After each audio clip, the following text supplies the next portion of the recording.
ఇప్పుడే మా city multiplex థియేటర్లో నారి నారి నడుమ మురారి సినిమా చూసి వస్తున్న ఈ పండగకి 2 సంక్రాంతులకు వచ్చి బ్లాక్ బస్టర్స్ కొట్టిన శర్వానంద్ గారు ఈసారి కూడా బ్లాక్ బస్టర్ కొట్టారో లేదో తెలుసుకోబోయే ముందు మీరు మన ఛానల్కి కొత్తగా వచ్చి ఉంటే ఖచ్చితంగా సబ్స్క్రైబ్ చేసుకోవాలి. Coming to the story line టైటిల్లోనే స్టోరీ ఉంది. గౌతమ్ ఒక అమ్మాయిని లవ్ చేస్తాడు. ఆ అమ్మాయిని పెళ్లి చేసుకోవాలి అనుకుంటాడు. బట్ తన ఎక్స్తో ఒక ప్రాబ్లం వస్తుంది. ఆ ప్రాబ్లం ఏంటి?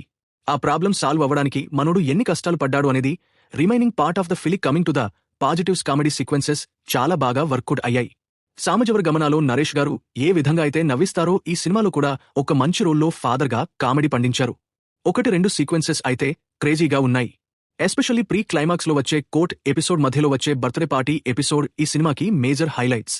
ఈ సినిమా మెయిన్ ఇంటెన్షన్ కామెడీ చేసి నవ్వించడం కాబట్టి కామెడీ సెక్షన్కి టిక్ మార్క్స్ అయితే పడ్డాయి. అండ్ ఆ కామెడీ జనరేట్ చేయడానికి డైలాగ్స్ బాగా హెల్ప్ చేశాయి. కొన్ని పంచెస్ అయితే సూపర్గా వర్క్ అయ్యాయి. అండ్ ఇదే కామెడీలో నవ్విస్తూనే కొన్ని సెన్సిటివ్ టాపిక్స్ ని కూడా డీల్ చేశారు. లైక్ ఏజ్ బ్యారియర్, డైవోర్స్, ఇలా ఇంకొన్ని సెన్సిటివ్ టాపిక్స్ ని అయితే టచ్ చేశారు.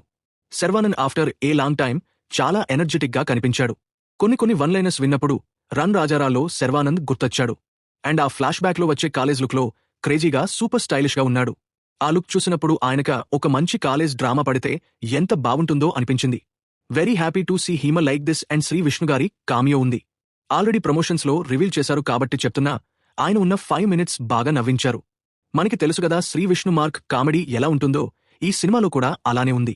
శర్వానంద్ కాస్ట్యూమ్స్ బాగున్నాయి. Especially college flashback scenes లో. అండ్ సినిమాటోగ్రఫీ బానే ఉంది. బీజిఎం కూడా ఇట్స్ డీసెంట్, అలా ఫ్లోలో వెళ్లిపోద్ది. Coming to the negative story line చాలా థిన్ అండ్ వీక్ గా ఉంది.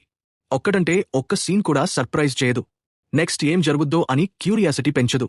అలా లేనప్పుడు ఏమవుతుందంటే ఏదో కామెడీ సీన్స్ వస్తున్నాయి, మనం నవ్వుతున్నామంటే అలానే ఉంటది. మనకి అన్ని ముందే తెలుసు కాబట్టి ఆ రన్ టైంని ఫీల్ అవుతాం.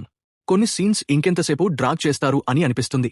ఎస్పెషల్లీ ఫస్ట్ హాఫ్ ఫేసింగ్ చాలా అంటే చాలా స్లోగా ఉంది. హానెస్ట్ గా చెప్తున్నా, కొన్ని క్రియేటివ్ ఛాయిసెస్ తో సినిమాని బాగా ప్రెజెంట్ చేసి ఉండొచ్చు. For example second female lead ని ప్రమోషనల్ మెటీరియల్లో ఎక్కడ రివీల్ చేయకపోవడం, ఇంకొక రిలేటెడ్ టైటిల్ పెట్టుకోవడం, అండ్ శ్రీ విష్ణు కామియోని ముందే రివీల్ చేయకపోవడం, ఇలా కొన్ని క్రియేటివ్ ఛాయిసెస్ తీసుకుని ఉండుంటే మనకి క్యూరియాసిటీ ఫ్యాక్టర్ మెయింటైన్ అయ్యి ఆ బోర్ అనేది ఫీల్ అయ్యేవాళ్ళం కాదు. బట్ ఏం చేస్తాం, కేవలం నవ్విస్తే చాలు అనుకుని తీసినట్టు అనిపించింది. అండ్ వెన్నెల కిషోర్ గారిని అండర్ యూటిలైజ్ చేసుకున్నారు. ఆయన ఎంటర్ అయినప్పుడు ఇంకా నాన్ స్టాప్ గా ఫన్ గ్యారంటీ అనుకున్నా, బట్ అతని స్కోప్ లేదు. అంత స్కోప్ లేనప్పుడు వెన్నెల కిషోర్ని ఎందుకు పెడతారో అర్థం కాలేదు. అండ్ సాంగ్స్ అయితే ఎందుకున్నాయో తెలియదు. అన్ని స్పీడ్ బ్రేటర్సే, ఒక్క సాంగ్ కూడా వినడానికి బాలేదు. అండ్ అసలు సాంగ్స్ లేకపోయినా పెద్దగా పోయేదేం లేదు అనిపించింది. ఎమోషనల్ గా కూడా హిట్ అండ్ మిస్ లా అనిపించింది. ఆల్మోస్ట్ ఎమోషనల్ చేసేశాడు అన్నట్టే అనిపించినా అదంతా ఇంపాక్ట్ ఫుల్ గా అయితే హిట్ అవ్వలేదు. ఇంకొంచెం బాగా హ్యాండిల్ చేసి ఉండొచ్చు. Coming to the performances, Sharwanand చాలా ఎనర్జెటిక్ గా కనిపించాడు. నరేష్ గారు సూపర్ పర్ఫార్మెన్స్ ఇచ్చారు. Sakshi and Samyuktha work good in the roles. Sudarshan కూడా తనకున్న స్కోప్ లో బానే నవ్విస్తాడు. ఓవరాల్ గా చెప్పాలంటే it's an average entertainer comedy. Naresh గారి ట్రాక్, శర్వానంద్ ఎనర్జీ బాగుండింది. ఇంతకి మీరు ఏ సినిమాలు చూశారు, మీకు ఎలా అనిపించాయి కింద కామెంట్స్ లో చెప్పండి. మళ్ళీ నెక్స్ట్ వీడియోలో కలుద్దాం.